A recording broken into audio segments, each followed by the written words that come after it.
Vous ne parlez jamais des salles de sport. À quand leur réouverture pour retrouver une vie saine? Je fais pas assez de sport, c'est pour ça, Caroline, c'est pour ça que je n'en parle pas assez. Non, trêve de plaisanterie. Plus sérieusement, c'est surtout parce que c'est en pleine discussion. En réalité, effectivement, il y a évidemment une partie de la profession qui est comme vous et qui rêve de rouvrir, bien sûr. Et puis il y a une autre partie qui est plus circonspecte, on va dire, parce que comment gérer ces risques sanitaires? On sue, on échange son matériel. Déjà qu'en temps normal, c'est pas Jojo. Mais alors là, en plus, en temps de risque sanitaire, on se méfie beaucoup. Donc le gouvernement va se baser un peu sur toutes les propositions, justement, des uns et des autres et des professionnels. Il y a France Active notamment qui a proposé, par exemple, un renfort, évidemment, des mesures d'hygiène, ça évidemment, des gestes barrières, et puis surtout, un adhérent tous les 5 mètres carrés.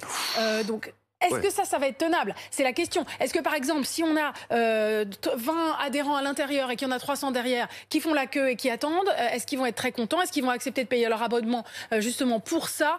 Tout ça va être une question de réalisme. C'est en discussion, mais sachez qu'évidemment, l'idée, ce serait peut-être que chaque club ait le choix et que du coup, vous puissiez vous tourner vers un autre club si besoin. Sandrine.